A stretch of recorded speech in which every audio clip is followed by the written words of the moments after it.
വിശുദ്ധ ലൂക്കോസിന് സുവിശേഷം 9-ാം അധ്യായത്തിൻ്റെ 44 മുതൽ സന്ധ്യയ്ക്ക് വായിക്കേണ്ടതായിരുന്നു. അതിൽ ചില വാക്യങ്ങൾ വായിച്ചിട്ട് പ്രഭാതത്തിൽ വായിക്കേണ്ടതിലേക്ക് ശ്രദ്ധ തിരിക്കുന്നു. യേശു ശിഷ്യന്മാരോട് അരുളി ചെയ്തു, ഈ വചനങ്ങൾ നിങ്ങൾ ശ്രദ്ധിച്ചു കൊള്ളുവീൻ. മനുഷ്യപുത്രൻ മനുഷ്യരുടെ കയ്യിൽ ഏൽപ്പിക്കപ്പെടുവാൻ ഇരിക്കുന്നു. ഈ വചനം അവർ ഗ്രഹിച്ചില്ല. അവർ ഗ്രഹിക്കുവാൻ കഴിയാത്ത വിധം അത് നിഗൂഢമായിരുന്നു. എങ്കിലും അതിനെക്കുറിച്ച് അവനോട് ചോദിക്കുവാൻ അവർ ഭയപ്പെട്ടു. അനന്തരം തങ്ങളിൽ വലിയവൻ ആരാണ് എന്നൊരു വിചാരവും അവരുടെ ഇടയിൽ ഉണ്ടായി. യേശു അവിടെ ഉള്ളിലെ വിചാരങ്ങൾ അറിഞ്ഞ് ഒരു ശിശുവിനെ എടുത്ത് തൻ്റെ അടുക്കൽ നിർത്തി ഇപ്രകാരം അവരോട് പറഞ്ഞു, ഇതുപോലുള്ള ഒരു ശിശുവിനെ എൻ്റെ നാമത്തിൽ സ്വീകരിക്കുന്നവൻ എന്നെ സ്വീകരിക്കുന്നു, എന്നെ സ്വീകരിക്കുന്നവനോ എന്നെ അയച്ചവനെ സ്വീകരിക്കുന്നു. നിങ്ങൾ എല്ലാവരിലും ചെറിയവൻ ആരോ അവനാണ് വലിയവൻ. അപ്പോൾ യോഹന്നാൻ, ഗുരു, നിന്റെ നാമത്തിൽ പിശാചുക്കളെ പുറത്താക്കുന്ന ഒരുവനെ ഞങ്ങൾ കണ്ടു. അവൻ ഞങ്ങളോടുകൂടെ നിന്നെ അനുഗമിക്കാഞ്ഞതുകൊണ്ട് ഞങ്ങൾ അവനെ വിലക്കി എന്ന് പറഞ്ഞു. യേശു അവരോട്, നിങ്ങൾ വിലക്കേണ്ട, നിങ്ങൾക്കെതിരല്ലാത്തവൻ അനുകൂലിയാകുന്നു എന്ന് പറഞ്ഞു. അനന്തരം അവർ യാത്ര ചെയ്യുമ്പോൾ ഒരുവൻ യേശുവിനോട്, എൻ്റെ കർത്താവേ, നീ പോകുന്നിടത്തെല്ലാം ഞാൻ നിന്നെ അനുഗമിക്കട്ടെയോ എന്ന് ചോദിച്ചു. യേശു അവനോട്, കുറുനരികൾക്ക് ഗുഹയും ആകാശത്തിലെ പക്ഷികൾക്ക് കൂടുമുണ്ട്, എന്നാൽ മനുഷ്യപുത്രൻ്റെ തല ചായ്ക്കുവാൻ പോലും സ്ഥലമില്ല എന്ന് പറഞ്ഞു. പിന്നെ അവൻ വേറൊരുവനോട്, നീ എൻ്റെ പിന്നാലെ വരിക എന്ന് പറഞ്ഞു. എൻ്റെ കർത്താവെ, ആദ്യം ഞാൻ പോയി എൻ്റെ പിതാവിനെ കബറടക്കുവാൻ എനിക്ക് അനുവാദം തരണമേ എന്ന് അവൻ പറഞ്ഞു. യേശു അവനോട്, മരിച്ചവർ തങ്ങളുടെ മരിച്ചവരെ കബറടക്കട്ടെ, നീ പോയി ദൈവരാജ്യം പ്രസംഗിക്കുക എന്ന് പറഞ്ഞു. വേറൊരുവൻ യേശുവിനോട്, എൻ്റെ കർത്താവെ, ഞാൻ നിന്നെ അനുഗമിക്കാം, എന്നാൽ ആദ്യം പോയി എൻ്റെ വീട്ടുകാരോട് യാത്ര പറഞ്ഞിട്ട് വരുവാൻ എന്നെ അനുവദിക്കണമെന്ന് പറഞ്ഞു. യേശു അവനോട്, കലപ്പയ്ക്ക് കൈവച്ചിട്ട് പുറകോട്ട് നോക്കുന്നവരും ദൈവരാജ്യത്തിന് കൊള്ളാവുന്നവനല്ല എന്നരുളി ചെയ്തു. പ്രഭാതത്തിൽ വായിക്കേണ്ട വേദഭാവം ലൂക്കോസ് 12:32 മുതൽ. യേശു അരുളി ചെയ്തു, ചെറിയ ആട്ടിൻകൂട്ടമേ, നിങ്ങൾ ഭയപ്പെടേണ്ട. എന്തെന്നാൽ നിങ്ങളുടെ പിതാവ് നിങ്ങൾക്ക് രാജ്യം തരുവാൻ പ്രസാദിച്ചിരിക്കുന്നു. നിങ്ങളുടെ സമ്പാദ്യം വിറ്റ് ഭിക്ഷ കൊടുക്കുവിൻ. കള്ളനെടുക്കാത്തതും ചിതൽ നശിപ്പിക്കാത്തതുമായ സ്വർഗത്തിൽ പഴകിപ്പോകാത്ത പണസഞ്ചികളും തീർന്നു പോകാത്ത നിക്ഷേപവും നിങ്ങൾ കരുതിക്കൊള്ളുവിൻ. നിങ്ങൾ നിക്ഷേപം എവിടെയായിരിക്കുമോ അവിടെയായിരിക്കും നിങ്ങളുടെ ഹൃദയവും. നിങ്ങളെ അരകട്ടിയും വിളക്കെ പ്രകാശിച്ചും ഇരിക്കട്ടെ. യജമാനൻ വന്ന വാതിൽ മുട്ടുമ്പോൾ ഉടനെ തുറന്നു കൊടുക്കുവാൻ അവൻ വിരുന്ന ഭവനത്തിൽ നിന്ന് എപ്പോൾ മടങ്ങി വരുമെന്ന് കാത്തിരിക്കുന്നവരെ പോലെ നിങ്ങളായിരിക്കുവിൻ. യജമാനൻ വരുമ്പോൾ ഉണർന്നിരിക്കുന്ന ദാസന്മാർ ഭാഗ്യവാന്മാർ. അവൻ തൻ്റെ അരമുറുക്കി അവരെ ഭക്ഷണത്തിന് ഇരുത്തുകയും പരിചരിക്കുകയും ചെയ്യുമെന്ന് ഞാൻ സത്യമായി നിങ്ങളോട് പറയുന്നു. അവൻ രാത്രിയുടെ 2-ാമത്തെയോ 3-ാമത്തെയോ യാമത്തിൽ വന്നാലും ഇപ്രകാരം കണ്ടെത്തുന്നെങ്കിൽ ആ ദാസന്മാർ ഭാഗ്യവാന്മാർ. കള്ളൻ ഏത് യാമത്തിൽ വരുന്നുവെന്ന് അറിഞ്ഞിരുന്നെങ്കിൽ വീട്ടുദിവസൻ ഉണർന്നിരിക്കുകയും തൻ്റെ വീട് കവർ ചെയ്യുവാൻ സമ്മതിക്കാതിരിക്കുകയും ചെയ്യുമായിരുന്നുവെന്ന് അറിഞ്ഞുകൊള്ളുവീൻ. അതിനാൽ വിചാരിക്കാത്ത നേരത്തെ മനുഷ്യപുത്രൻ വരുന്നതിനാൽ നിങ്ങൾ ഒരുങ്ങിയിരിക്കുവീൻ. നിങ്ങൾക്കെല്ലാവർക്കും സമൃദ്ധി ഉണ്ടായിരിക്കട്ടെ. ഇരിക്കാം. വലിയ നോമ്പിലെ 3-ാം ബുധനാഴ്ച സന്ധ്യയ്ക്കും പ്രഭാതത്തിലുമായി വായിക്കേണ്ട വേദഭാഗങ്ങൾ ചിലത് നമ്മൾ വായിച്ചു കഴിഞ്ഞു. ഈ തിരുവചനത്തിലൂടെ ദൈവാത്മാവ് നമ്മളോട് എന്താണ് സംസാരിക്കുന്നത്? ഈ വർഷത്തെ നമ്മുടെ നോമ്പ് കൊണ്ട് മാത്രം നമുക്ക് മനസ്സിലാകുന്നതും നമുക്ക് അനുഭവമാകുന്ന ചില വാക്യങ്ങളിലും ഉണ്ടാകാം. എല്ലാ വാക്യങ്ങളും എല്ലാ വചനങ്ങളും നമുക്ക് എല്ലാവർക്കും എന്നും എപ്പോഴും മനസ്സിലാകണമെന്നില്ല എന്നുള്ള കാര്യമാണ് ഇന്ന് പറഞ്ഞ ഏറ്റവും പ്രധാനപ്പെട്ട കാര്യം. എല്ലാ വർഷവും ഇങ്ങനെ 50 നോമ്പ് എടുക്കുന്നത് എന്തിനാ? 25 നോമ്പ് എന്തിനാ? 13 നോമ്പ്, 3 നോമ്പ്, ഇങ്ങനെയുള്ള നോമ്പുകൾ, ബുധൻ വെള്ളി ഉപവാസം, ഇതൊക്കെ ഇങ്ങനെ ആവർത്തിക്കുന്നത് എന്തിനാണോ? അതിൻ്റെ കാരണം വിശുദ്ധ ലൂക്കോസ് 9:44 മുതലുള്ള ഭാഗത്ത് നിന്ന് കർത്താവ് പറയുന്ന കാര്യം, ആ കാര്യത്തിന് മറുപടി പറയുന്നുണ്ട്. നമ്മുടെ സ്വയപരിശോധനയ്ക്കായിട്ട് ആദ്യമായ ആ വേദഭാഗം ഒന്നുകൂടെ ശ്രദ്ധയിലേക്ക് കൊണ്ടുവരികയാണ്. കർത്താവിൻ്റെ കൂടെ ഇരിക്കുവാനും കർത്താവിനെ അനുഗമിക്കുവാനും അങ്ങനെ കർത്താവിൻ്റെ ശിഷ്യരായി തൻ്റെ ജീവിത പങ്കാളികളായി തീരുവാൻ വിളിക്കപ്പെട്ടവരാണ് അപ്പോസ്തലന്മാരെങ്കിലും. അവർ 3.5 കൊല്ലം കർത്താവിൻ്റെ പുറകെ നടന്നും കൂടെ ഇരുന്നും കർത്താവ് ചെയ്തതും പറഞ്ഞതും പ്രവർത്തിച്ചതും എല്ലാം നിരീക്ഷിച്ചവരാണെങ്കിലും അവരുടെ ആത്മീയ നിലവാരം എന്തായിരുന്നുവെന്ന് ഇന്നോട് സൂചിപ്പിക്കുന്നുണ്ട്. അങ്ങനത്തെ ഒരു നിലവാരം നമുക്കും കാണും. നമ്മൾ ആ നിലവാരത്തിലാണോ എന്ന് പരിശോധിക്കാനാണ് പിതാക്കന്മാർ നോമ്പിൻ്റെ 3-ാം ബുധനാഴ്ച ഇത് വായിക്കുന്നത്. എന്തായിരുന്നു അത്? ലൂക്കോസ് 9:44. യേശു ശിഷ്യന്മാരോട് അരുളി ചെയ്തു, ഈ വചനങ്ങൾ നിങ്ങൾ ശ്രദ്ധിച്ചുകൊള്ളുകയും. ശ്രദ്ധിച്ചുകൊള്ളുകയും എന്ന് പറഞ്ഞാണ് കർത്താവ് പ്രസംഗം ആരംഭിച്ചെങ്കിൽ അവർക്ക് ശ്രദ്ധിക്കാൻ ഒത്തില്ല എന്നുള്ളതാണ് മറ്റൊരു യാഥാർത്ഥ്യം. എല്ലാ വേദവായനയ്ക്കും മുമ്പ് ശ്രദ്ധിച്ചോണം എന്ന് പറഞ്ഞ് ഒരു ശുശ്രൂഷക്കാരൻ ബഹുവും എഴുതിരിയും കത്തിച്ച് വെച്ച് എല്ലാവരും കേട്ടോണം ശ്രദ്ധിച്ചോണം എന്ന് പറഞ്ഞാൽ എന്നിട്ടും കേൾക്കുന്നില്ല, ശ്രദ്ധിക്കുന്നില്ല എന്നുള്ളതാണ് സത്യം. അപ്പോൾ കർത്താവ് ശ്രദ്ധിക്കാൻ പറഞ്ഞത് കേൾവിക്കാർക്ക് ശ്രദ്ധിക്കാൻ ഒത്തോ? അപ്പോൾ ശ്രദ്ധാമുടക്കി എന്ന് പറഞ്ഞൊരു പിശാച് ഉണ്ടെന്നുള്ള കാര്യം അറിഞ്ഞിരിക്കണം. അതുകൊണ്ട് കർത്താവാണ് പറഞ്ഞു, പ്രിയപ്പെട്ട ശിഷ്യന്മാരെ നിങ്ങൾ കേട്ടോ ശ്രദ്ധിച്ചോ, ഞാനൊരു പ്രധാനപ്പെട്ട കാര്യം പറയാൻ പോവുകയാണെന്ന് പറഞ്ഞു. അത് കഴിഞ്ഞ് എന്താ പറഞ്ഞത്? കർത്താവ് തന്നെ വിശേഷിപ്പിച്ചത് മനുഷ്യപുത്രൻ എന്നാണ്. ദൈവപുത്രൻ മനുഷ്യപുത്രനായി മനുഷ്യപുത്രരെ ദൈവപുത്രരാക്കാൻ വേണ്ടി ഇങ്ങനെ സ്വർഗത്തെയും താഴോട്ട് ഇറങ്ങി വന്ന് മനുഷ്യസ്ത്രീയിൽ നിന്ന് മനുഷ്യപുത്രനായി മനുഷ്യരെ രക്ഷിച്ച് സ്വർഗത്തിൽ കൊണ്ടുപോകാൻ വേണ്ടി വന്നിരിക്കുന്ന മനുഷ്യപുത്രനാണ് നിങ്ങളോട് സംസാരിക്കുന്നത്. മനുഷ്യപുത്രൻ മനുഷ്യപുത്രരോട് സംസാരിക്കുക. അങ്ങനെ കർത്താവ് എത്രയും താതാമ്യപ്പെട്ടിട്ടാണ് സംസാരിക്കുന്നത്. സ്വർഗത്തിൽ ഇരുന്നുകൊണ്ടല്ല, താഴോട്ട് താണു വന്ന ഒരു മനുഷ്യനായി മനുഷ്യരോട് സംസാരിച്ചാൽ എങ്കിലും കേൾക്കുമെന്ന് വിചാരിച്ച് വന്ന് പറയുകയാണ്.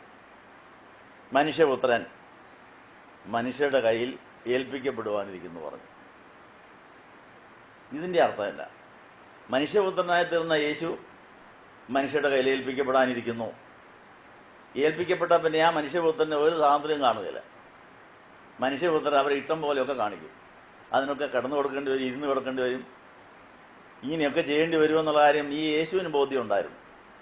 മനുഷ്യപുത്രനായിരുന്ന യേശുവിന് അങ്ങനെ തനിക്കൊരു അനുഭവം വരാനുണ്ട് എന്നറിഞ്ഞുകൊണ്ട് അതിന് കൂട്ടു നിൽക്കുവാൻ, അതിൽ സഹകരിക്കുവാൻ തൻ്റെ ശിഷ്യരെ പ്രബോധിപ്പിച്ചിട്ട് ശ്രദ്ധിക്കാൻ പറഞ്ഞിട്ട് അവർക്ക് ശ്രദ്ധിക്കാൻ ഒത്തില്ലെന്നുള്ളതാണ് നമ്മളെ ചിന്തിപ്പിക്കേണ്ട ഒരു കാര്യം. അടുത്ത വചനം എന്നതാ? ഈ വചനം അവർ ഗ്രഹിച്ചില്ല. അവിടെ ഗ്രഹണശക്തി അവിടെ പോയി. അവ എല്ലാം വിട്ട് കർത്താവിനോട് ഇരിക്കുകയും കർത്താവിനോട് നടക്കുകയും കർത്താവ് അത്ഭുതം പ്രവർത്തിക്കുന്ന കാണുകയും ചെയ്ത ശിഷ്യന്മാർക്ക് എന്തുകൊണ്ട് ഇത് ഗ്രഹിക്കാൻ കഴിഞ്ഞില്ല?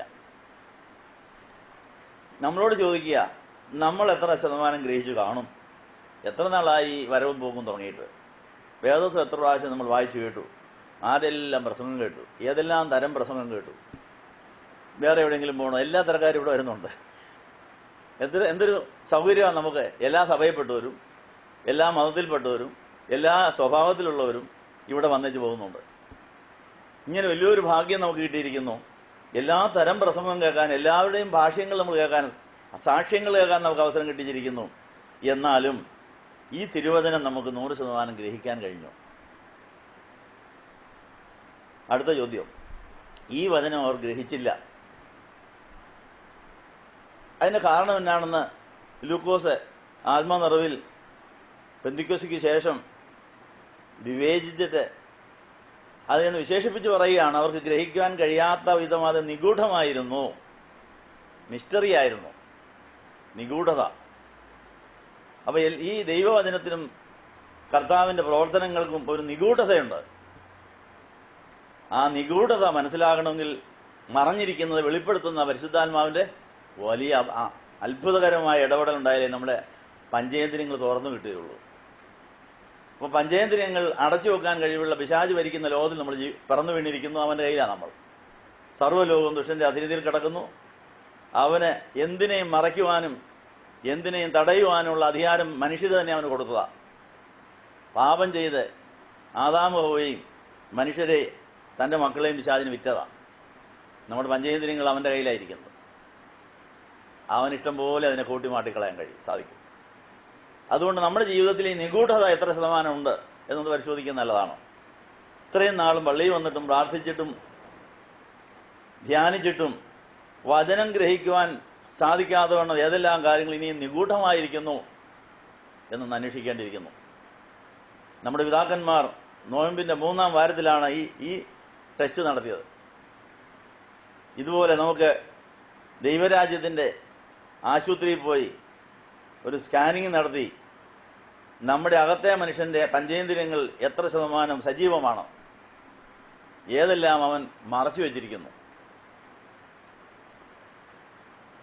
ഒരു വചനം കൂടെ അതിനോട് ചേർന്ന് പറയുകയാണ്, എങ്കിലും ഈ നിഗൂഢമായിരിക്കുന്നതിനെ കുറിച്ച് അവനോട് ചോദിക്കാൻ അവർ പേടിക്കുകയും ചെയ്തു. എന്തെല്ലാം കാര്യം അതിനകത്തുണ്ട്. ശിഷ്യന്മാർക്ക് പറഞ്ഞത് ഗ്രഹിക്കാൻ സാധിച്ചില്ല, അത് മറഞ്ഞിരുന്നു, പിടികിട്ടുന്നില്ല എന്നവർക്ക് മനസ്സിലായി, ചോദിക്കാൻ പേടിയാണ്. ഇതെല്ലാം കൂടെ കൂടിയപ്പോൾ ആ വിഷയം അങ്ങ് തഴഞ്ഞു, അവിടെ കിടക്കട്ടെ. ഇങ്ങനെ നമ്മൾ പലതും തഴയുന്നുണ്ട്. കാരണം മനസ്സിലാകുന്നില്ല, ഇതിൻ്റെ അർത്ഥം എന്താ, ഇത് എന്നോട് എന്തിനാ പറയുന്നത്, എനിക്കെന്നാ ഇത് കാര്യം എന്നൊക്കെ പറഞ്ഞ് ഇവർക്ക് പല കാരണങ്ങളാൽ ഈ വിഷയം ശ്രദ്ധിക്കാനൊത്തില്ല. അത് കർത്താവിനോട് കിഴിച്ച് ചോദിച്ച് സംശയം തീർക്കാനും ഒത്തില്ല. അവർക്കൊരു പേടിയും കൂടി ഉണ്ടായിരുന്നു അവിടെ. ഇതുപോലെ പലതരം പേടികൾ നമ്മളെയും ഭരിക്കുന്നുണ്ട്. ഏതെല്ലാം ഭയങ്ങളാണ് കാര്യങ്ങൾ ആഴമായി ഗ്രഹിക്കാൻ നമ്മളെ തടസ്സപ്പെടുത്തിയിരിക്കുന്നത് കണ്ടെത്തേണ്ടിയിരിക്കുന്നു. ഇങ്ങനെ ലൂക്കോസ് 9:44 തൊട്ട് 50 വരെയുള്ള ഭാഗത്ത് ശിഷ്യന്മാരുടെ സ്ഥിതി, അപ്പോസ്തലന്മാരുടെ ആ അവസ്ഥയെക്കുറിച്ച് ദൈവാത്മാവ് നമ്മളെ ബോധ്യമാക്കി കഴിഞ്ഞു. ഇന്നത്തെ നമ്മുടെ ധ്യാനത്തിൽ ഈ ഉൾക്കാഴ്ച നമുക്ക് കിട്ടണം. നമ്മുടെ അകത്തെ പഞ്ചേന്ദ്രിയങ്ങളും പുറത്തെ 10 ഇന്ദ്രിയങ്ങളുണ്ട്. 10 ഇന്ദ്രിയങ്ങൾ ഇപ്പോൾ ആരുടെ കയ്യിലാണ്? കർത്താവിനറിയാമായിരുന്നു ഇവരുടെ കണ്ണും കാതും ഒക്കെ അവരുടെ കയ്യിലില്ല, വേറെ ആരുടെ കയ്യിലാണെന്ന്. അതുകൊണ്ടാണ് പ്രസംഗം കഴിഞ്ഞൊരു വാചകം, കേൾക്കാൻ ചെവിയുള്ളവർ കേൾക്കട്ടെ, കാണാൻ കണ്ണുള്ളവർ കാണട്ടെന്നും പറയും. അപ്പോൾ നമ്മുടെ കണ്ണ് നമ്മുടെ കയ്യിലുണ്ടോ, നമ്മുടെ ചെവി നമ്മുടെ കയ്യിലാണോ, ആരുടെ കയ്യിലാണ് എന്നറിയണം. ഈ വെളിപ്പാടാണ് ഈ വർഷത്തെ നമ്മളുടെ ഈ 50 നോമ്പിൻ്റെ 3-ാം വാരത്തിൽ നമുക്ക് സാധിച്ചു കിട്ടേണ്ടത്. അവിടെയാണ് പണി തുടങ്ങേണ്ടത്. എന്തുകൊണ്ടാണ് ഇവർക്ക് ഇത് ചോദിക്കാൻ പേടി വന്നത്, എന്തുകൊണ്ട് അത് നിഗൂഢമായിരുന്നു, എന്തുകൊണ്ട് ഗ്രഹിക്കാൻ കഴിയാതെ പോയി എന്നറിയണമെങ്കിൽ അടുത്ത പാരഗ്രാഫ് വായിക്കണം. അവിടെ അനന്തരം തങ്ങളിൽ വലിയവൻ ആരാണെന്നൊരു വിചാരം അവരുടെ ഇടയിലുണ്ടായിരുന്നു. അതാ കാര്യം. അവരുടെ വിഷയം ഈ കർത്താവിൻ്റെ മരണമോ ഉയർപ്പ് ഇതൊന്നും അവർക്ക് വിഷയമൊന്നുമല്ല. കർത്താവിനെ കുറിച്ച് അവർക്ക് ചില ആശകളും പ്രതീക്ഷകളും ഒക്കെ ഉണ്ടായി. പ്രസംഗം കേട്ടപ്പോൾ കൊള്ളാൻ മിടുക്കൻ, അത്ഭുതം പ്രവർത്തിക്കുന്ന കണ്ടപ്പോൾ അവൻ വീരനാണ്. അങ്ങനെയാണെങ്കിൽ അവരേറ്റവും അധികം വെറുക്കുന്ന റോമാ ഗവൺമെന്റിനെ തകിടം മറിച്ച് ഒരു രാജാവാകാൻ കൊള്ളാവുന്ന ഒറ്റ ഒരാളാണ്. അങ്ങനെയാണ് ഇവൻ്റെ ഈ പോക്ക് കണ്ടിട്ട് ആയിരക്കണക്കിന് പേരാ കൂടെ കൂടുന്നത്. അവർക്കെല്ലാം വിശ്വാസം വർദ്ധിക്കുക. ഇവൻ തന്നെ അധികം താമസിയാതെ രാജാവാകും. അപ്പോൾ ഇവൻ്റെ കൂടെ കൂടിയാൽ ആ മന്ത്രിസഭയിൽ കയറി പറ്റാം. ഇതായിരുന്നു അവിടെ മനസ്സിലിരിപ്പേ. പിന്നെ ആരായിരിക്കും പ്രധാനമന്ത്രി എന്നുള്ളതിലേ ഒരു സംശയമുള്ളൂ. മന്ത്രിസഭയിൽ കയറാൻ വേണ്ടിയാണ് ഇവർ പുറകെ നടക്കുന്നത്. അപ്പോൾ കർത്താവിൻ്റെ ഓരോ പ്രസംഗം കഴിയുമ്പോൾ അവിടെ മനസ്സിലിരിപ്പിതാ, ഇവൻ തന്നെയാണ് രാജാവ്, ഇവനെ തന്നെ ആക്കണം, നമ്മൾ കൂടെ കൂടിയത് നന്നായി എന്ന് പറഞ്ഞ് അങ്ങനെ ഇരിക്കുമ്പോൾ ആരായിരിക്കും വലിയവൻ? അത് ഞാനായിരിക്കുമോ? ആ പ്രധാനമന്ത്രി സ്ഥാനം കിട്ടാൻ ഞാൻ എന്നാ പണി ചെയ്യണം? ഇതൊക്കെ ചിന്തിച്ചുകൊണ്ടിരിക്കും പ്രസംഗം കേൾക്കാൻ നേരമുണ്ടോ? നമ്മൾ ഈ ധ്യാനമന്ദിരത്തിൽ വന്നിരിക്കുമ്പോഴും നമ്മുടെ മനസ്സിൽ ഇങ്ങനെ പല വിചാരങ്ങളുണ്ടെന്നേ. എൻ്റെ പെണ്ണിനെ എങ്ങനെയാണ് കെട്ടിക്കുന്നത്, എൻ്റെ ആണിനെ എങ്ങനെയാണ് കെട്ടിക്കുന്നത്, എൻ്റെ വീടെങ്ങനെയാണ് പണിയുന്നത്, എൻ്റെ ആ കാര്യം എങ്ങനെ, ഈ കാര്യം എങ്ങനെയാണ്, അതിവിടെ വന്നാൽ എങ്ങനെ സാധിക്കും, ഇവിടെ വന്ന് പലർക്ക് പലതും കിട്ടിയെന്നൊക്കെ കേൾക്കുന്നത്, എൻ്റെ കാര്യം എങ്ങനെയാണ് നടക്കുന്നത്. ഇങ്ങനെയൊക്കെ പലരുടെ സാക്ഷ്യങ്ങൾ കേട്ട് കഴിയുമ്പോൾ പല ധ്യാനമന്ദിരത്തിൽ പോയി പലർക്ക് സാധിച്ചു, ഇവിടെയും വല്ലതും കിട്ടുമെങ്കിൽ ഇതെങ്ങനെ കിട്ടുമെന്ന് പറഞ്ഞ് നോക്കിയിരിക്കുക. അല്ല ഈ വചനം എന്താണെന്നോ എന്തിനാണെന്നോ ഗ്രഹിക്കാൻ നോക്കുന്ന സമയം അത് എൻ്റെ കാര്യമല്ലല്ലോ. ഇങ്ങനൊരു പുസ്തകമുണ്ട്, പ്രസംഗിക്കുന്നവർക്ക് വിഷയം വേണ്ടേ, അവരുടെ ഒരു വിഷയമായത് അവരിങ്ങനെ പ്രസംഗിച്ചുകൊണ്ടിരിക്കും. പക്ഷെ എൻ്റെ കാര്യമില്ല നടക്കുമോ എന്നറിയാൻ വേണ്ടിയുള്ള വിചാരത്തിന് മുൻതൂക്കം ഉള്ളതുകൊണ്ടാണ് ഇത് നമ്മുടെ ശ്രദ്ധയിൽ പെടാത്തത്. അതുകൊണ്ട് ഇതെല്ലാം താഴെ വെച്ചിട്ട് നമ്മൾ ദൈവത്തിൽ നിന്ന് തുടങ്ങണം. ദൈവം എന്നെ സൃഷ്ടിച്ചു, ദൈവത്തിന് എന്നെ കൊണ്ടൊരു ഉദ്ദേശമുണ്ട്, ഞാൻ ആരാണ്, ഞാൻ എവിടുന്ന് വരുന്നു, എന്തിനാ ഞാൻ ഈ ലോകത്ത് ജീവിക്കുന്നത് എന്നൊക്കെ വിചാരിച്ച് നമ്മൾ ദൈവത്തിൽ നിന്ന് സംഗതികൾ തുടങ്ങി നമ്മളിലേക്ക് വന്നെങ്കിലേ നമ്മൾ ആരാണെന്നും എവിടെയാണെന്നും എന്താണെന്നും നമുക്കിനി എന്താണ് ഏറ്റവും അത്യാവശ്യമെന്ന് മനസ്സിലാവുകയുള്ളൂ. അപ്പോൾ ശിഷ്യന്മാരുടെ മനസ്സിൽ അവർ ആരായിരിക്കും പ്രധാനമന്ത്രി എന്നുള്ള ചിന്ത മനസ്സിൽ കിടന്നതുകൊണ്ട് അവർക്ക് കർത്താവ് പറഞ്ഞത് ഗ്രഹിക്കാനും ഒത്തില്ല. അവർക്ക് ചോദിക്കാൻ പേടിയാ. ചോദിച്ചാൽ ഇനി മന്ത്രിസ്ഥാനം പോകുമോ? ഇതൊക്കെ ചോദിച്ച കർത്താവിന് ഇഷ്ടപ്പെട്ടില്ല, നീ പോടാ എന്ന് പറഞ്ഞെങ്ങാനും പോയെങ്കിൽ അതും പോയില്ലേ. അതുകൊണ്ട് ആ പേടി വന്നതിൻ്റെ കാര്യം അതാ. കർത്താവിനെ പിണക്കാതിരിക്കാൻ വേണ്ടിയാണ് പേടിച്ചത്. അപ്പം ഇങ്ങനത്തെ ഒത്തിരി പേടികളും ഒത്തിരി ആഗ്രഹങ്ങളും ആശകളും നമ്മുടെ അടിമനസ്സിൽ കിടപ്പുണ്ട്. അതെല്ലാം മാറിയെങ്കിലേ നമുക്ക് യഥാർത്ഥ ശിഷ്യരാകാനൊക്കെ ഉള്ളൂ എന്നാണ് പറയുന്നത്. യഥാർത്ഥ ശിഷ്യർക്ക് മാത്രമേ കർത്താവിൻ്റെ മണവാട്ടിയാകാൻ സാധിക്കുകയുള്ളൂ. അതുകൊണ്ട് എല്ലാം വിട്ട് കർത്താവിൻ്റെ ശിഷ്യരാകുന്നവർക്ക് മാത്രമേ തലയോട് ചേരുന്ന ഉടലാകാൻ സാധിക്കുകയുള്ളൂ. തലയോട് ചേരുന്ന ഉടലായതിന് ശേഷം മാത്രമേ കർത്താവിൻ്റെ കല്യാണം നടന്ന് കർത്താവിൻ്റെ നിത്യരാജ്യത്തിലെ രാജാവ് രാജ്യവുമായ നിത്യതയിൽ വാഴാനൊക്കെ ഉള്ളൂ. ഈ വലിയ ലാഭത്തോടുകൂടി ഇനി എന്നിൽ നിന്ന് എന്തൊക്കെയാണ് പോകാനുള്ളത്, എനിക്കെന്താ ഇനി വരാനുള്ളത് എന്നുള്ള ചിന്തയിൽ ആകാംക്ഷയോടെ ജാഗ്രതയോടെ വചനം ശ്രദ്ധിക്കാമെങ്കിൽ നമുക്ക് യേശുവിനോട് ചേരാൻ സാധിക്കും. കർത്താവിൻ്റെ വചനത്തിന് നമ്മുടെ ഉള്ളിൽ സ്ഥാനം ഉണ്ടെങ്കിൽ മാത്രമേ നമുക്ക് വീണ്ടും ജനത്തിൻ്റെ അനുഭവത്തിൽ ദൈവമക്കളായി കർത്താവിനോട് ചേരാനൊക്കെ ഉള്ളൂ. ദൈവത്തിൻ്റെ വചനത്തെ അപഹരിച്ചു കളയുന്നതും ദൈവത്തിൻ്റെ വചനത്തിരിക്കേണ്ട സ്ഥാനത്ത് മറ്റു പലരെയോ പലതിനെയോ ഒക്കെ പിശാച് കയറ്റി വെച്ചിട്ടുണ്ടായിരിക്കാം, നമ്മൾ കയറ്റി വെച്ചിട്ടുണ്ടാകാം. അതിനെയൊക്കെയും യഥാസ്ഥാനപ്പെടുത്തി കഴിഞ്ഞാൽ മാത്രമേ നമുക്ക് യേശു ആരാണെന്ന് മനസ്സിലായി, യേശു എന്തിനു മരിച്ചു, യേശു എന്തിനു ഉയർത്തുന്നു, യേശു എന്തിനു വരാൻ പോകുന്നതൊക്കെ തിരിച്ചറിഞ്ഞ് അവനോട് സഹകരിക്കാനൊക്കെ എന്നുള്ള കാര്യമാണ് നമ്മുടെ പിതാക്കന്മാർ നോമ്പിൻ്റെ 3-ാം വാരത്തിൽ നേടിയെടുത്തതായ ഉൾക്കാഴ്ച. ആ ഉൾക്കാഴ്ചയാണ് വിശ്വാസമായും പ്രത്യാശയായും ദൈവസ്നേഹമായും മാറേണ്ടത് എന്നുള്ള കാര്യം ഓർപ്പിച്ചിരിക്കുന്നു. നമുക്കൊന്ന് പ്രാർത്ഥിച്ചുകൊണ്ട് ഇന്നത്തെ ഈ വചനവുമായി ഇണചേർക്കേണ്ട വേറെ പല വചനങ്ങളുണ്ട്. ആ വചനങ്ങളും കൂടെ ഇണചേർത്ത് നമുക്കിന്ന് കർത്താവ് തരാൻ ഉദ്ദേശിക്കുന്നതായ ആ ഉൾക്കാഴ്ചകൾ അത് രക്ഷയായ അനുഗ്രഹമായ അനുഭവമായി മാറുവാൻ സഹായിക്കണമെന്ന് പ്രാർത്ഥിക്കാം. ഞങ്ങളെ സ്നേഹിക്കുന്ന ദൈവമേ, ഈ നല്ല ദിവസത്തിനായി ഞങ്ങൾ നന്ദി പറയുന്നു. നോയമ്പിൻ്റെ 3-ാം വാരത്തിൽ 3-ാമത്തെ ബുധനാഴ്ച ഞങ്ങൾ ദിവസത്തിൽ വന്നിരിക്കുന്നു. ഞങ്ങളും മാമോദീസായിൽ കർത്താവിന് ശിഷ്യരാകാമെന്ന് പറഞ്ഞ് പിശാചിനെ ഉപേക്ഷിച്ചവരാണ്. മെസ്സിഹായെ സ്വീകരിക്കുന്നുവെന്ന് ഞങ്ങളുടെ തലോട്ടപ്പനും അമ്മയൊക്കെ പറഞ്ഞു കൂട്ടിയതാണ്. ഞങ്ങളത് ഇതുവരെയും പൂർണ്ണ മനസ്സോടെ ഞങ്ങൾ അത് നടത്തിയിട്ടില്ല എന്ന് സമ്മതിക്കുന്നു. അതുകൊണ്ട് ഞങ്ങൾ ആത്മാർത്ഥമായി പിശാചിനെ ഉപേക്ഷിക്കുന്നു, യേശുവിനെ സ്വീകരിക്കുന്നു ഞങ്ങളുടെ ഹൃദയം കൊണ്ട് തന്നെയാണ് പറഞ്ഞ്, ആ വിശ്വസിച്ച് ഹൃദയം കൊണ്ട് പറഞ്ഞാൽ മാത്രമേ രക്ഷപ്പെടൂ എന്ന് പറഞ്ഞ വചനപ്രകാരം 100% ഞങ്ങൾ രക്ഷപ്പെട്ടിട്ടില്ല എന്ന് നിങ്ങൾ സമ്മതിക്കുന്നു. അങ്ങനെ ഞങ്ങളുടെ പ്രാണൻ 100% രക്ഷപ്പെട്ടതിൻ്റെ ഉള്ളിലായിട്ട് ആ ഞങ്ങളുടെ കർത്താവിൻ്റെ ഉള്ളിലാകുന്ന ആത്മാവിൻ്റെ കർത്താവിൻ്റെ ഉള്ളിലാകുന്ന നിങ്ങളുടെ പ്രാണൻ്റെ ഉള്ളിൽ നിൻ്റെ ആത്മാവ് നിറഞ്ഞിട്ട് ആ ആത്മാവിൻ്റെ ഫലങ്ങൾ വിളയിച്ച് ആത്മാവിൽ കർത്താവിനെ കർത്താവെ എന്ന് വിളിച്ച് അങ്ങനെ ഞങ്ങൾ നിന്നെ ആരാധിച്ച് ഞങ്ങൾ നിന്നോട് ചേരുവാൻ, നിന്റെ സ്വന്തമാകുവാൻ, നിന്റെ വധുവായി തീരുവാൻ ഞങ്ങൾ ആഗ്രഹിക്കുന്നു. അതിന് തടസ്സമായി നിൽക്കുന്ന എന്തെല്ലാം വിചാരങ്ങളും വികാരങ്ങളും ആഗ്രഹങ്ങളും മോഹങ്ങളുമാണ് ഞങ്ങളെ ചതിച്ചുകൊണ്ടിരിക്കുന്നതെന്നുള്ള കാര്യം അറിയുവാൻ ഞങ്ങൾ ആഗ്രഹിക്കുകയാണ്. വന്ന എല്ലാവരോടും കരുണ ചെയ്യണമേ. ഇന്നത്തെ സമയം ഞങ്ങൾക്ക് അതിനെ അനുഗ്രഹമാക്കി തരണമെന്ന് യേശുവിൻ്റെ നാമത്തിൽ യാചിക്കുന്നത് പിതാവിനും പുത്രനും പരിശുദ്ധാത്മാവിനും സ്തുതികരേറ്റുവാനായിട്ട് തന്നെ. കഴിഞ്ഞ ദിവസം ശാസ്ത്രജ്ഞന്മാർ ക്ലാസ് എടുക്കാൻ പോയപ്പോഴേ ടെക്നോ പാർക്ക്, ഇൻഫോസിറ്റി എന്നൊക്കെ പറഞ്ഞ തിരുവനന്തപുരത്തുള്ള ശാസ്ത്രജ്ഞന്മാർ താമസിക്കുന്ന ഏരിയയാണ് ടെക്നോ പാർക്കും ഇൻഫോസിറ്റിയൊക്കെ. അവിടെയുള്ള ശാസ്ത്രജ്ഞന്മാർക്ക് നല്ല ശമ്പളമാണ്.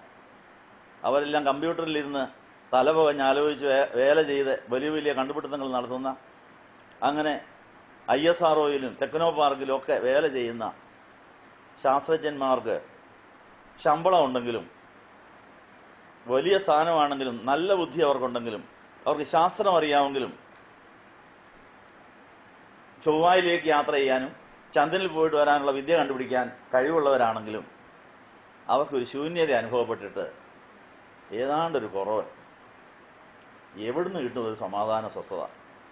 ഈ ഓഫീസിലെല്ലാം മത്സരങ്ങളാണ്. ആരാണ് ഫസ്റ്റ് റാങ്ക്, ആരായിരിക്കും ഓഫീസർ, എല്ലാവർക്കും ഓഫീസറാകണം, എല്ലാവർക്കും ശമ്പളം ഇനിയും കൂട്ടണം. അതിനുള്ള വടംവലികളും അതിനുള്ള പിടിവലികളുമാണ് നടന്നുകൊണ്ടിരിക്കുന്നത്. എല്ലാ ഓഫീസുകളിലും ആർക്കും തൃപ്തിയില്ല. എത്ര ശമ്പളം കിട്ടിയാലും എന്തെല്ലാം കിട്ടിയാലും പിന്നെയും പിന്നെയും അവൻ്റെ മുകളിൽ കയറാൻ എന്താ മാർഗം എന്ന് വിചാരിച്ച് യുദ്ധക്കളമാണ് വാസ്തവത്തിൽ. പുറമേ കണ്ടാൽ ചിരിക്കുമെങ്കിലും അകമേ തൊഴുത്തിക്കൂത്ത. അങ്ങനെ ഇരുന്നപ്പോൾ അതിലെ ഒരു വലിയ ശാസ്ത്രജ്ഞൻ വചനം വായിക്കാൻ തുടങ്ങി. ആ വലിയ ശാസ്ത്രജ്ഞൻ ഇവിടെ വരാൻ തുടങ്ങി. ഇവിടെ വന്ന് വചനം വായിച്ചു. മൈലപ്രായിൽ വന്നു. കിട്ടുന്ന സമയം മുഴുവനും വചനം വായിക്കാൻ തുടങ്ങിയപ്പോൾ ഒരു സന്തോഷവും ആശ്വാസം കണ്ടെത്തി. ആ ശാസ്ത്രജ്ഞൻ്റെ കീഴിൽ അനേക ശാസ്ത്രജ്ഞന്മാരുണ്ട്. അവരെ വിളിച്ച് നിങ്ങൾ എൻ്റെ വീട്ടിലോട്ടൊന്ന് വാ, നമുക്ക് വചനം വായിക്കാൻ പ്രാർത്ഥിക്കാമെന്ന് പറഞ്ഞു. അപ്പോൾ വചനത്തെക്കുറിച്ച് അവർക്ക് ആവേശം ഉണ്ടായി. വചനം പഠിക്കാൻ വേണ്ടി കുറേ ശാസ്ത്രജ്ഞന്മാർ ഒരു ശാസ്ത്രജ്ഞൻ്റെ വീട്ടിൽ കൂടി അവർ സങ്കേതഭവനത്തിൽ നിന്ന് ഒരാളെ വിളിച്ചു. അയാളും അവിടെ ചെന്നിട്ടുണ്ട്. അവിടെ സങ്കടങ്ങളും ഭാരങ്ങളും എല്ലാം പറഞ്ഞ് പ്രാർത്ഥിച്ചു കഴിഞ്ഞപ്പോൾ അവർക്ക് വചനം കിട്ടാൻ തുടങ്ങി. ആ വീട്ടിൽ വരുന്നവർക്ക് കൊടുക്കാൻ വേണ്ടി ഈ ശാസ്ത്രജ്ഞൻ ശേഖരിച്ചു വെച്ചിരിക്കുന്ന കൊച്ചു ബൈബിളുണ്ട്. കാരണം അവർക്ക് വലിയ ബൈബിൾ വായിക്കാൻ നേരമില്ല. അപ്പോൾ വളരെ വേദോത്സവത്തിലെ പ്രധാനപ്പെട്ട വചനങ്ങൾ മാത്രം പ്രിന്റ് ചെയ്തിരിക്കുന്ന 40 പേജുള്ള ഒരു കൊച്ചു പുസ്തകം. അതിൻ്റെ പേര് പേഴ്സണൽ ബൈബിൾ എന്നാണ്.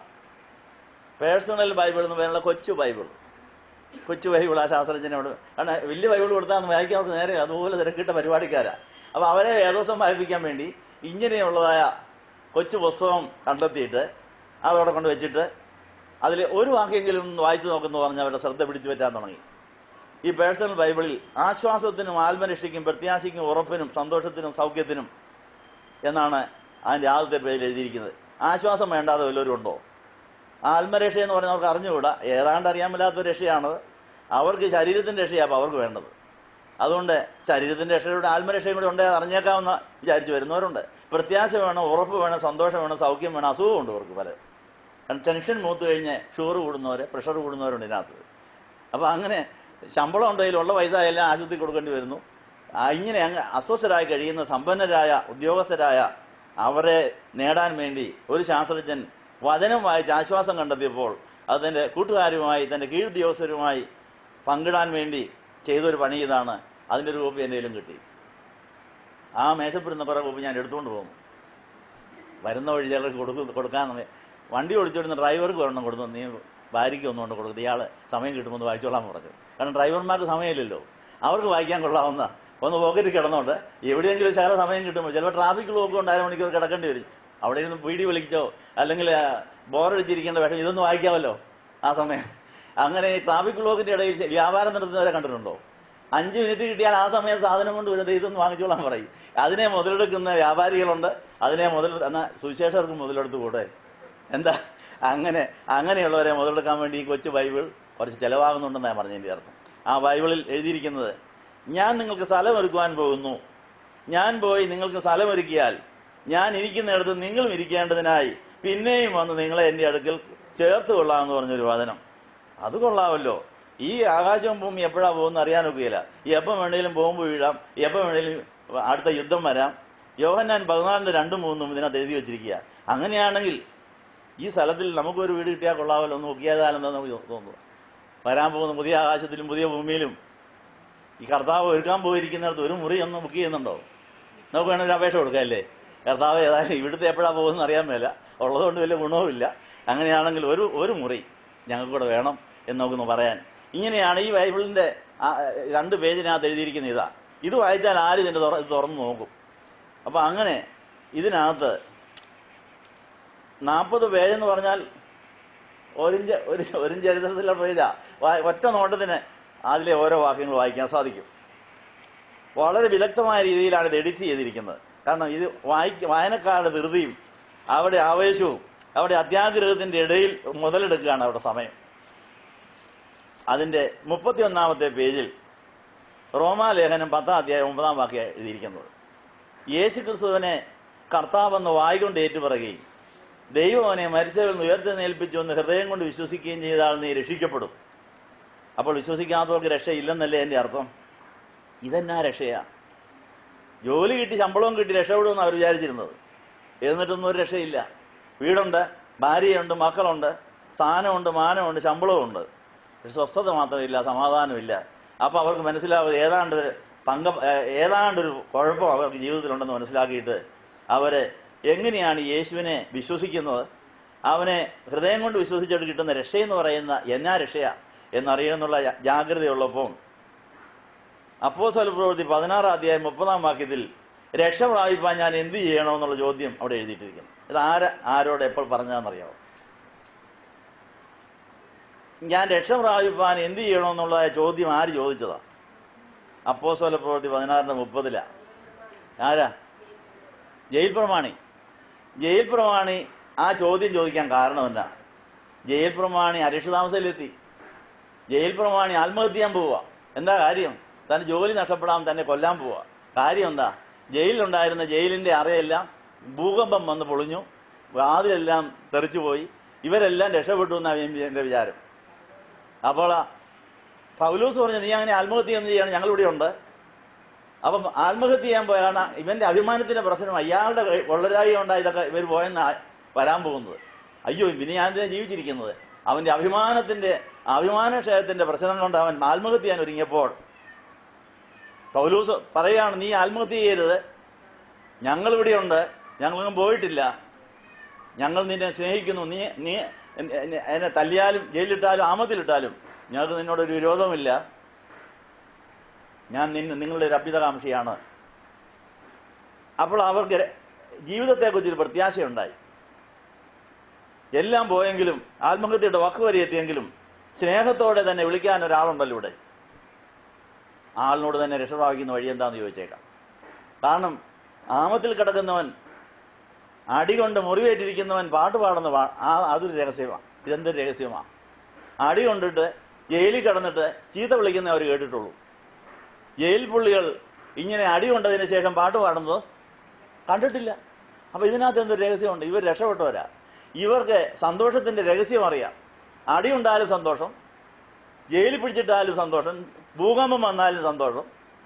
എടാ, ഇത് നല്ലൊരു സൂത്രമാണല്ലോ, ഇതൊന്ന് പഠിച്ചാൽ കൊള്ളാമല്ലോ എന്ന് വിചാരിച്ച് ഒരു വലിയ ആകാംക്ഷ ഇവർക്കുണ്ടാവുകയാണ്. ഇവർ രക്ഷപ്പെട്ടവരാണ്, ഈ രക്ഷ ഞങ്ങൾക്ക് കൂടെ കിട്ടിയാൽ കൊള്ളാം. അപ്പം എന്തിനാ വെറുതെ ആത്മഹത്യ ചെയ്തുള്ള ജീവിതം കളയുന്നത്?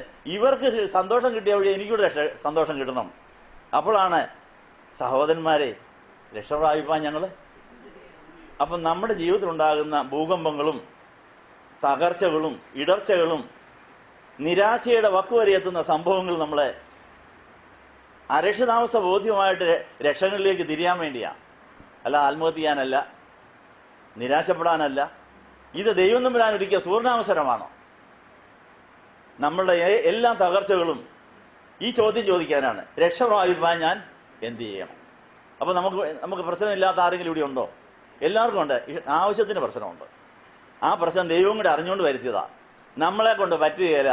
നമ്മളറിയാത്ത ഒരു വഴി, നമ്മളറിയാത്ത രക്ഷയുടെ വാതിൽ നമ്മൾ കണ്ടെത്തണം എന്നുള്ള ബോധ്യത്തോടെ ഈ ചോദ്യം, ആ കാരാഗൃഹപ്രമാണ് ചോദിച്ച ചോദ്യം നമ്മൾ ദൈവത്തോട് ചോദിച്ചിട്ടുണ്ട്. കർത്താവേ, രക്ഷ പ്രാപിക്കുവാൻ ഞാൻ എന്ത് ചെയ്യണം? അതിനായി നോമ്പിൻ്റെ ഈ ദിവസം. അപ്പം രക്ഷ പ്രാപിപ്പാൻ ഞാൻ എന്ത് ചെയ്യണമെന്ന് അവൻ ചോദിച്ചത്. രക്ഷ പ്രാപിപ്പാൻ യാതൊരു വഴിയും അവൻ അതുവരെ കണ്ടിട്ടില്ല. അവൻ എല്ലാ വഴികളും അടഞ്ഞു. അപ്പം എല്ലാ വഴികളും അടയ്ക്കുന്ന ദൈവം യേശുവാകുന്ന വഴി തുറന്നു കാണിക്കാൻ വേണ്ടിയാണ്. എല്ലാ വഴികളും അടച്ചിട്ട് യേശുവിനെ കണ്ടെങ്കിലേ യേശുവിൻ്റെ വഴി കൂടെ കയറുള്ളൂ. അപ്പോൾ യേശു ആകുന്ന വഴി കയറ്റാൻ വേണ്ടിയാണ് എല്ലാ വഴിയും, അല്ലാതെ ആത്മഹത്യ ചെയ്യാൻ അല്ല. സാധാരണ മനുഷ്യരുടെ വഴികളെല്ലാം അടയ്ക്കുമ്പോൾ പിന്നെ ആത്മഹത്യ ചെയ്തങ്ങ് പോവുക. അതുകൊണ്ട് ആരും ആത്മഹത്യ ചെയ്യരുത്, ആരും നിരാശപ്പെടരുത്. ഈ ചോദ്യം ചോദിച്ചാൽ മതി, രക്ഷ പ്രാപിപ്പാൻ ഞാൻ എന്ത് ചെയ്യണം? അപ്പോൾ മറുപടി കർത്താവ് തരും. അപ്പോൾ ആ മറുപടി ഇതിനകത്തുണ്ട്. നാം എല്ലാവരും ആടുകളെ പോലെ തെറ്റിപ്പോയിരുന്നു എന്ന് യെശയ്യാ 53:6 ഒരു വചനമുണ്ട്. എല്ലാവരും പാപം ചെയ്ത് ദൈവദേശം ഇല്ലാത്തവരായി തീർന്നു എന്ന് റോമർ 3:21 ഒരു വചനമുണ്ട്.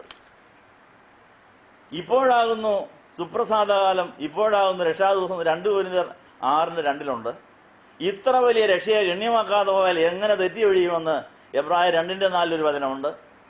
മറ്റൊരുത്തനും രക്ഷയില്ല, നാം രക്ഷിക്കപ്പെടുവാൻ ആകാശത്തിനിടയിൽ മനുഷ്യരുടെ ഇടയിൽ നൽകപ്പെട്ട വേറെ ഒരു നാമവും ഇല്ല എന്ന് അപ്പോസ്തലപ്രവൃത്തി 4:12 ക്രിസ്തു നമ്മുടെ പാപങ്ങൾക്ക് വേണ്ടി മരിച്ചു, ഉയർത്തെഴുന്നേറ്റു. ഇനിയും നമ്മളാരും നശിച്ചു പോകേണ്ട കാര്യമില്ല.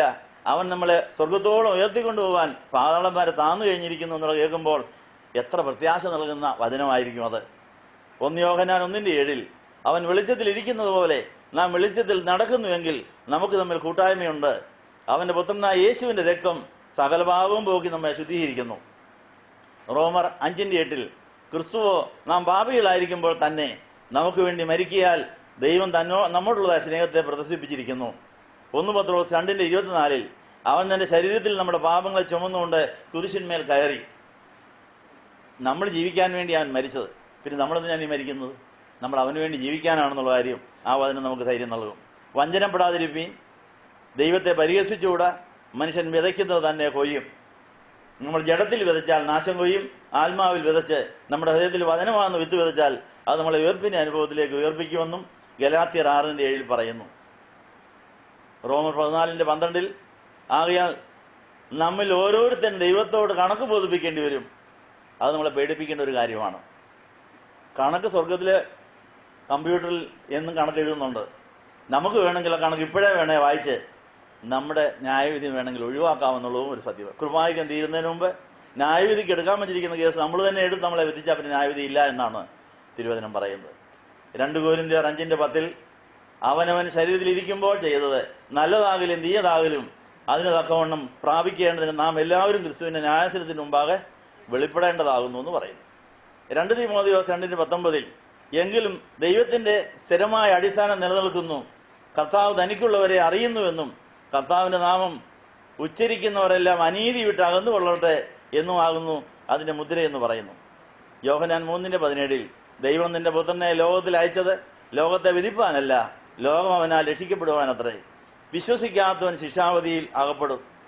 ഇപ്പം നമ്മൾ 100% വിശ്വസിച്ചില്ലെങ്കിൽ ശിക്ഷാവധി നമ്മുടെ തലയുടെ മുകളിൽ തൂങ്ങി നിൽക്കുകയാണ്. ഇപ്പം നമ്മുടെ തലയിലോട്ട് വീഴാമെന്നുള്ള കാര്യം ഓർപ്പിക്കുന്നു.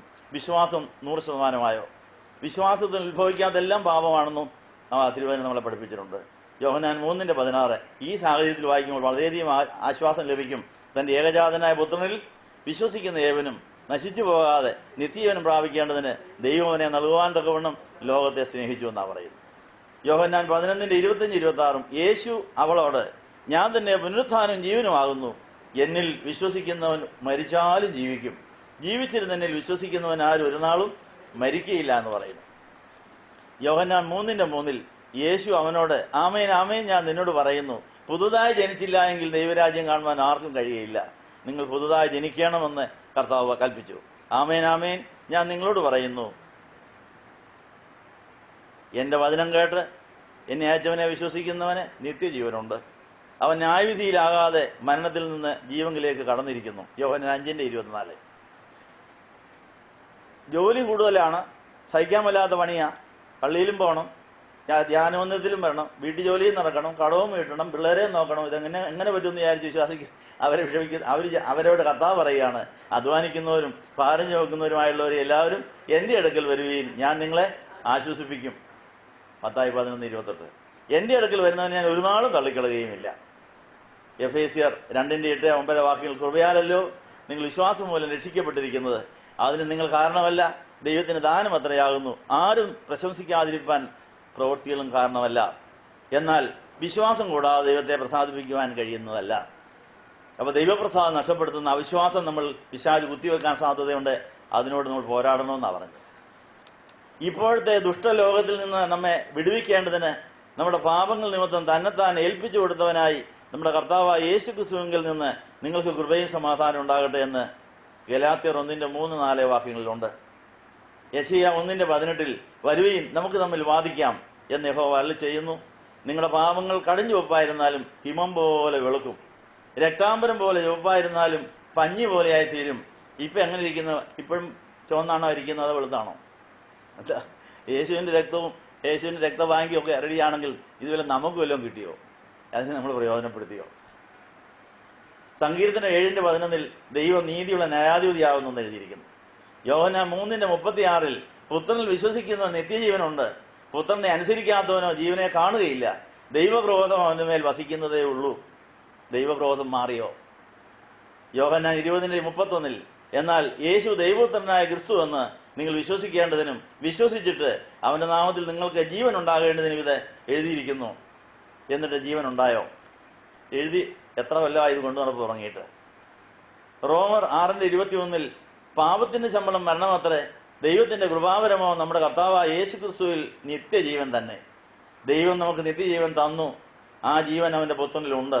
1 യോഹന്നാൻ 5:11 ഒരുത്തന് സമൃദ്ധി ഉണ്ടായാലും അവന്റെ വസ്തുവകയല്ല അവന് ജീവനാധാരമായിരിക്കുന്നത് ലൂക്കോസ് 12:15 പറയുന്നു. ഒരു മനുഷ്യൻ സർവ്വലോകവും നേടുകയും തന്റെ ജീവനെ കളയുകയും ചെയ്താൽ അവന് എന്തു പ്രയോജനം? മർക്കോസ് 8:36 സദൃശവാക്യങ്ങൾ 14:12 ചിലപ്പോൾ ഒരു വഴി മനുഷ്യനെ ചൊവ്വായി തോന്നും, അതിന്റെ അവസാനമോ മരണ വഴികളത്രേ. ഒരിക്കൽ മരിക്കുകയും പിന്നെ ന്യായവിധിയും മനുഷ്യർക്ക് നിയമിച്ചിരിക്കുന്നു. എബ്രായർ 9:27 ക്രിസ്തു യേശു പാപികളെ രക്ഷിപ്പാൻ ലോകത്തിൽ വന്നു. 1 തീമോഥെയോസ് 1:15 എന്നിട്ട് പൗലോസ് ആ കൂട്ടത്തിൽ പറയുന്നു, ആ പാപിയിൽ ഞാൻ പ്രധാനിയാണെന്നും. നമുക്കത് തോന്നിയിട്ടുണ്ടോ? അപ്പോൾ പാപികളെ രക്ഷിക്കാൻ യേശു വന്നിട്ട് നമ്മളൊന്നും പാപിയായി തുടരുകയാണോ, അതോ നമ്മൾ രക്ഷപ്പെട്ടോ എന്നാണ് അവർ ചോദിക്കുന്നത്. യേശു അവനോട്, ഞാൻ തന്നെ വഴിയും സത്യവും ജീവനുമാകുന്നു, ഞാൻ മുഖാന്തരം അല്ലാതെ ആരും പിതാവിന്റെ അടുക്കൽ എത്തുന്നില്ല എന്ന് പറഞ്ഞു. എബ്രായർ 3:4 ഏത് ഭവനവും ചമപ്പാൻ ഒരാൾ വേണം, സർവവും ചമച്ചവൻ ദൈവം തന്നെ, നമ്മുടെ ഉള്ളിൽ ദൈവത്തിന്റെ ഭവനം പണി അതെറ്റമായി. മാമോദീസായിൽ ഒരു വീട് പണി കല്ലിട്ടതാ, അതിന്റെ പണി പൂർത്തിയായോ? പരിശുദ്ധാത്മാവിന്റെ കുടിയിരിപ്പിന്റെ ഭവനമായോ? ദൈവം ഒരുവനല്ലോ, ദൈവത്തിന് മനുഷ്യർക്ക് മധ്യസ്ഥൻ ഒരുവൻ. 1 തീമോഥെയോസ് 2:5. നിന്റെ വചനം സത്യമാകുന്നു, യോഹന്നാൻ 17:17. എന്റെ വചനത്തിൽ നിലനിൽക്കുന്നുവെങ്കിൽ നിങ്ങൾ വാസ്തവത്തിൽ എൻ്റെ ശിഷ്യന്മാരായി, യോഹന്നാൻ 8:31. നമ്മൾ വചനം വേദോസ്തം കയ്യിലുണ്ടെങ്കിലും, വേദോസ്തത്തിലെ വചനം കേട്ടെങ്കിലും നമ്മളതിൽ നിലനിൽക്കുന്നുണ്ടോ, അത് നമ്മുടെ ഹൃദയത്തിന്റെ ഒരു ഭാഗമായിട്ടുണ്ടോ എന്ന് പരിശോധിക്കുക. എൻ്റെ വചനത്തിൽ നിലനിൽക്കുന്നുവെങ്കിൽ നിങ്ങൾ വാസ്തവമായ എൻ്റെ ശിഷ്യന്മാരായി എന്ന് കർത്താവ് ശിഷ്യരോട് പറഞ്ഞു. നിന്റെ വചനം എൻ്റെ കാലിന് ദീപവും എൻ്റെ പാതയ്ക്ക് പ്രകാശവുമാകുന്നു, സങ്കീർത്തനം 119:105. 1000 പൊൻവെള്ളി നാണ്യത്തെക്കാൾ നിന്റെ വായിൽ നിന്നുള്ളതായ ന്യായപ്രമാണം എനിക്ക് ഉത്തമമെന്ന് സങ്കീർത്തനം 119:72 പറയുന്നു.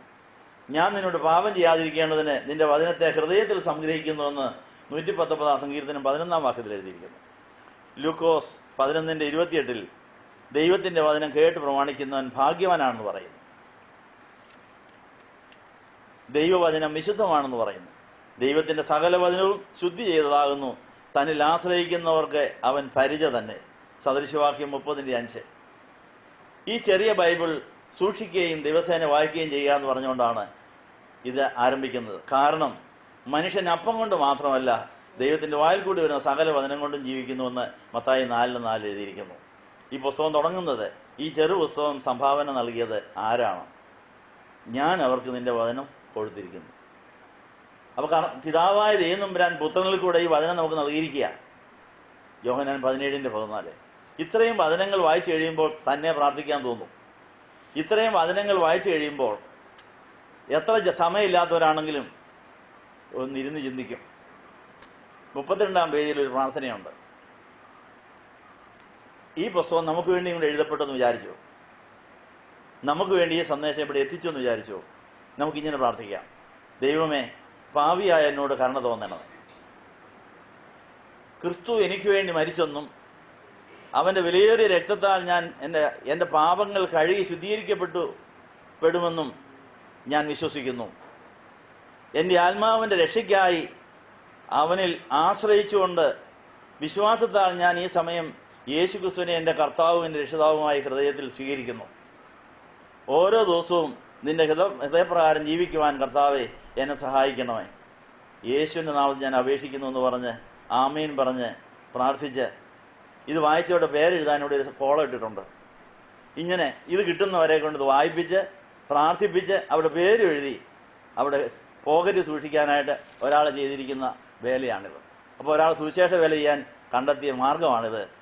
ഇനി ഒരു ശകലം പേജ് കൊണ്ട് അത് വായിച്ചു തീർക്കാൻ പോവുക. പ്രാർത്ഥിച്ചു കഴിഞ്ഞാൽ കാര്യം തീർന്നില്ല. പ്രാർത്ഥിച്ചു കഴിയുമ്പോൾ കിട്ടുന്ന ഒരു പുതിയ ഉൾക്കാഴ്ചകളും പുതിയ അനുഗ്രഹങ്ങളും ഉണ്ട്. അതിനും ആധാരമായ വേദഭാഗമുണ്ട്. അവനെ കൈക്കൊണ്ട് അവന്റെ നാമത്തിൽ വിശ്വസിക്കുന്ന ഏവർക്കും ദൈവമക്കളാകുവാൻ അവൻ അധികാരം കൊടുത്തു എന്ന് യോഹന്നാൻ 1:12 വലിയധികം പ്രത്യാശ നമുക്ക് നൽകും. അയ്യോ, ഞാനിനിയും ദൈവത്തിന്റെ പൈതലാണല്ലോ, ഞാനെന്തിനാ വിചാരപ്പെടുന്നത്? അപ്പോൾ ആ മക്കൾക്കുള്ളതെല്ലാം എൻ്റെ അവകാശമാണ്. അത് ഓരോന്ന് ഞാൻ എടുത്തനുഭവിച്ച് അനേകരുമായി പങ്കിടുമെന്ന് പറഞ്ഞ് ദൈവമക്കളുടെ പദവിയിൽ പിന്നെ എങ്ങനെയാണ് നടക്കുന്നതെന്നാണ് എഴുതിയിരിക്കുന്നത്. ക്രിസ്തു യേശുവിലെ വിശ്വാസത്താൽ നിങ്ങൾ എല്ലാവരും ദൈവത്തിന്റെ മക്കളാകുന്നു. ഗലാത്യർ 3:26. ദൈവപുത്രന്റെ നാമത്തിൽ വിശ്വസിക്കുന്ന നിങ്ങൾക്ക് ഞാനിത് എഴുതിയിരിക്കുന്നത് നിങ്ങൾക്ക് നിത്യജീവനുണ്ടെന്ന് നിങ്ങൾ അറിയേണ്ടതിന് തന്നെ. 1 യോഹന്നാൻ 5:13. ആ അറിവ് നമുക്കുണ്ടോ? വിശ്വാസത്താൽ നീതീകരിക്കപ്പെട്ടിട്ട് നമ്മുടെ കർത്താവായ യേശുക്രിസ്തു മൂലം നമുക്ക് ദൈവത്തോട് സമാധാനമുണ്ട് എന്ന് റോമർ 5:1 പറയുന്നു. സമാധാനം ഞാൻ നിങ്ങൾക്ക് തന്നേച്ചു പോകുന്നു, നിങ്ങളുടെ ഹൃദയം കലങ്ങരുത്, ഭ്രമിക്കുകയും വരുത്. യോഹന്നാൻ 14:27 എഴുതിയിരിക്കുന്നു. എന്നാൽ സകല ബുദ്ധിയെയും കവിയുന്ന ദൈവസമാധാനം നിങ്ങളുടെ ഹൃദയങ്ങളെയും നിലവുകളെയും ക്രിസ്തു യേശുവിൽ കാക്കും. ഫിലിപ്പിയർ 4:7. അവൻ നിങ്ങൾക്കായി കരുതുന്നതാകയാൽ നിങ്ങളുടെ സകല ചിന്താകുലവും അവൻ്റെ മേൽ ഇട്ടുകൊള്ളുവീൻ. 1 പത്രോസ് 5:7. ദൈവം തന്നെ സ്നേഹിക്കുന്നവർക്ക് ഒരുക്കിയിരിക്കുന്നത് കണ്ണ് കണ്ടിട്ടില്ല, ചെവി കേട്ടിട്ടില്ല, ഒരു മനുഷ്യന്റെ ഹൃദയത്തിൽ തോന്നിയിട്ടുമില്ല എന്ന് 1 കൊരിന്ത്യർ 2:9 എഴുതിയിരിക്കുന്നു. നിന്റെ ദൈവമായ കർത്താവിനെ പൂർണ്ണ ഹൃദയത്തോടും പൂർണ്ണ ആത്മാവോടും പൂർണ്ണ മനസ്സോടും കൂടെ സ്നേഹിക്കണം. മത്തായി 22:37. കൂട്ടുകാരനെ നിന്നെപ്പോലെ തന്നെ സ്നേഹിക്കണം. മത്തായി 22:39. ഈ ചെറു പുസ്തകത്തിൽ കാണുന്ന വിഷയത്തെപ്പറ്റി കൂടുതൽ വിവരങ്ങൾ അറിയാൻ താല്പര്യപ്പെടുന്നവർ താഴെ കാണുന്ന വിലാസത്തിൽ എഴുതുക എന്ന് പറഞ്ഞ് ഈ പുസ്തകം അവസാനിക്കുന്നു. P. Daniel, Mercy home, Cheppad PO. ഇതാ ഇങ്ങനൊരു പുസ്തകം നിങ്ങൾക്ക് തന്നിരിക്കുന്നു. 40 പേജ് വായിച്ചിരിക്കുന്നു. വേദോസം വായിക്കാൻ ഒത്തില്ലെങ്കിലും രക്ഷപ്പെടാനുള്ള കാര്യങ്ങളെല്ലാം അതിനകത്ത് ഉണ്ട്. നമുക്ക് തലകളെ ഉണക്കാം, നന്ദി പറയാം. കർത്താവേ, ഞങ്ങൾ ഈ തിരുവചനം ഒരു സുവിശേഷകന്റെ അനേക നാളത്തെ ചിന്തയുടെയും പ്രാർത്ഥനയുടെയും ഫലമായി സമയമില്ലാത്തവർക്ക് വചനം കൊടുക്കാൻ കണ്ടെത്തിയ വിദ്യ, ഈ കൊച്ചു പുസ്തകത്തിലെ വലിയ വാക്യങ്ങൾ ഞങ്ങൾ ഇണചേർത്ത് ചിന്തിച്ചു വായിച്ചു. ഇത്ര വലിയൊരു രക്ഷ ഞങ്ങൾ ഗണ്യമാക്കാതെ പോയാൽ ഞങ്ങൾ ഇനി എന്ത് ഉത്തരം പറയും എന്നുള്ളതായ ആ ചിന്ത ഞങ്ങളോട് ചോദിച്ചുകൊണ്ട് ഞങ്ങളുടെ പിതാക്കന്മാർ വലിയ നോമ്പിൻ്റെ 3-ാം ബുധനാഴ്ച നേടിയെടുത്തതായ ആ നേട്ടങ്ങൾ ഞങ്ങളുടേതുമായി ഞങ്ങൾ കർത്താവിൻ്റെ കാൽവരി ക്രൂശിൻ്റെ ചുവട്ടിലേക്ക് കർത്താവിൻ്റെ കൂടെ നടന്ന് കർത്താവിൻ്റെ ഉയർപ്പിലും സ്വർഗാരോഹണത്തിലും പങ്കാളികളായി അങ്ങനെ സ്വർഗാരോഹണം ചെയ്ത പിതാവിൻ്റെ വെളുത്തുവാതിരിക്കുന്ന പുത്രൻ്റെ ഉള്ളിൽ ഞങ്ങളുടെ പ്രാണനെ മുഴുവൻ എത്തിച്ച് ആ കർത്താവിൻ്റെ കല്യാണ ദിവസം ആ പ്രാണൻ എല്ലാം ഞാൻ കർത്താവിൻ്റെ മണവാട്ടിയുടെ ശരീരമായി രൂപാന്തരപ്പെട്ട് ആ നിത്യരാജാവിൻ്റെ നിത്യരാജ്ഞിയായി ശോഭിക്കുവാൻ ഈ കൃപായുഗം തീരുന്നതിന് മുമ്പേ ഞങ്ങളെ രക്ഷിക്കണമേ എന്ന് ഞങ്ങൾ അപേക്ഷിക്കുന്നു, പ്രാർത്ഥിക്കുന്നു. ഞങ്ങളുടെ ശേഷിക്കുന്ന സമയം നീ വഴി നടത്തണമെന്ന് യേശുവിൻ്റെ നാമത്തിൽ യാചിക്കുന്നത് പിതാവിനും പുത്രനും പരിശുദ്ധാത്മാവിനും സ്തുതിയേറ്റുവാനായിട്ട് തന്നെ.